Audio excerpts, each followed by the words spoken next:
ఈ మధ్య కాలంలో మోదీ గారు భారతీయులు బంగారాన్ని కొనుగోలు చేయటం తగ్గించాలి అని చెప్పేసి, అలాగే మన భారతదేశ పౌరులు డెస్టినేషన్ మ్యారేజ్ పేరుతోటి విదేశాలలోకి వెళ్ళి అక్కడ పెళ్లిళ్ళు చేసుకోవటం అనే సంస్కృతిని కూడా తగ్గించాలి అని చెప్పేసి ఆయన వ్యాఖ్య చేయడం జరిగింది. దాన్ని మన ప్రతిపక్ష నాయకుడైనటువంటి రాహుల్ గాంధీ గారు 12 ఏళ్లలో మోదీ గారు భారతదేశాన్ని ఏ స్థితికి తీసుకొచ్చారంటే, ప్రజలకు ఏం కొనాలో ఏం కొనకూడదో, ఎక్కడికి వెళ్ళాలో ఎక్కడికి వెళ్ళకూడదో అని చెప్పేసి చెప్పాల్సినటువంటి పరిస్థితి వస్తోంది.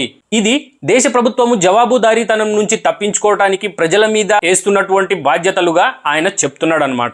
కానీ నిజానికి రాహుల్ గాంధీ గారు మరియు ఆయనను అభిమానించేటటువంటి అతని అభిమానులు ఒకసారి నా స్క్రీన్ మీద ఉన్నటువంటి ఈ ఫోటోని చూస్తే, దాంట్లో ఉన్నటువంటి సమాచారం ప్రకారం జూన్ 1967వ సంవత్సరంలో అప్పుడున్నటువంటి ప్రధానమంత్రి ఇందిరాగాంధీ గారు కూడా ఎగ్జాక్ట్గా ఇలానే గోల్డ్, భారతదేశంలో ఉన్నటువంటి ప్రజలు గోల్డ్ని కొనటం తగ్గించాలి, బంగారాన్ని కొనుగోలు చేయటం తగ్గించాలి, దేశం యొక్క ఫారెక్స్ రిజర్వ్స్ అనేటివి తగ్గిపోతున్నాయి అని చెప్పేసి ఆవిడ కూడా ఈ వ్యాఖ్యలు చేయడం జరిగింది. కానీ ఈ విషయం మరి రాహుల్ గాంధీ గారికి మరియు అతన్ని అభిమానించే అభిమానులకు తెలుసో లేదో మనకు తెలియదు. కానీ మోడీ గారు ఎప్పుడైతే ఇవే అంశాలు, దేశ ఆర్థిక వ్యవస్థను మరియు దేశ ఫారెక్స్ రిజర్వ్స్ ని దృష్టిలో పెట్టుకొని ఇలాంటి వ్యాఖ్యలు చేస్తే మాత్రం తప్పు పట్టే పరిస్థితి వస్తుంది అంటే ఒకసారి వాళ్ళని వాళ్ళు ప్రశ్నించుకోవాల్సినటువంటి అవసరం ఎంతైనా ఉంది. ఇక్కడ ఇంకొక విషయం మీరు అర్థం చేసుకుంటే, 1967 సమయంలో ఇందిరా గారు చేసినటువంటి వ్యాఖ్యలు కేవలము భారతదేశ ఎకానమిక్ క్రైసిస్ వల్ల అలాంటి వ్యాఖ్యలు చేశారని మనం గమనించాలి. ప్రస్తుతం నరేంద్ర మోదీ గారు చేసినటువంటి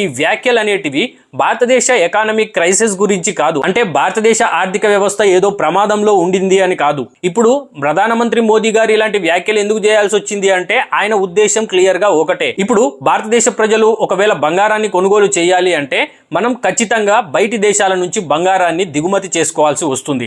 ఆ దిగుమతి చేసుకున్నటువంటి బంగారానికి మన భారతదేశ ప్రభుత్వం అనేది ఫారెక్స్ రిజర్వ్స్ నుంచి డాలర్ రూపంలో చెల్లించాల్సి వస్తుంది. మరి డాలర్ రూపంలో మనం చెల్లించాల్సి వస్తున్నప్పుడు ఆ డాలర్ యొక్క బలం అనేది పెరుగుతుంది, మన రూపాయి యొక్క బలం అనేది తగ్గిపోతుంది.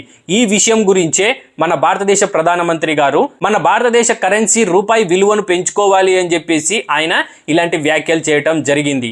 ఇక డెస్టినేషన్ మ్యారేజ్ పేర్లతో మన భారతదేశానికి సంబంధించినటువంటి పౌరులు విదేశాలకు వెళ్ళి అక్కడ పెళ్లిళ్ళు చేసుకొని రావటం ఇలాంటివి చేస్తున్నారు. దీనివల్ల ఏమవుతుంది, మీరు ఇక్కడ నుంచి దేశం ఎప్పుడైతే మీరు దేశం దాటి వెళ్తారో ఇక అక్కడి నుంచి మొత్తం మీరు చేసేటటువంటి ఖర్చు అంతా డాలర్ రూపంలోనే చెల్లించాల్సి వస్తుంది. దానివల్ల డాలర్ విలువ అనేది పెరుగుతుంది, అది మనకు ఎక్స్ట్రా బర్డన్ అవుతుంది. ప్రస్తుతం మన భారతదేశ ఎగుమతులు దిగుమతులు చూసుకుంటే చాలా వరకు మనం డీడాలరైజేషన్ వైపుకు వెళ్తున్నాము. అంటే ఇతర దేశాలతో మనము ఈ రూపాయి ద్వారా మరియు వారి లోకల్ కరెన్సీల ద్వారానే మనము ఈ ట్రేడింగ్ అనేది చేసుకుంటూ ఉన్నామన్నమాట.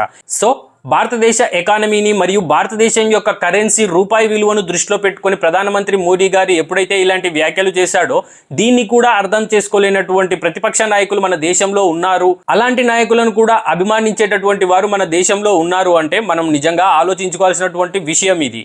అఫ్ కోర్స్ ఇలాంటి వ్యాఖ్యలు అనేటివి రాజకీయంగా మన ప్రతిపక్ష నాయకుడు రాహుల్ గాంధీ గారికి ఎలాంటి బూస్ట్నిస్తాయో మనకు తెలియదు. కానీ ఇక్కడ ఏ ప్రతిపక్ష నాయకుడైనా, ఏ పార్టీ నాయకులైనా మరియు వారిని అభిమానించేటటువంటి అభిమానులైనా గుర్తుపెట్టుకోవాల్సినటువంటి అంశం ఏంటంటే, రాజకీయము అనేది ప్రతి అంశంలో చేయకూడదు. ముఖ్యంగా భారతదేశ రక్షణకు సంబంధించి మరియు భారతదేశ ఆర్థిక వ్యవస్థకు సంబంధించినటువంటి విషయాలలో ఖచ్చితంగా రాజకీయాలు అనేటివి చేయకూడదు.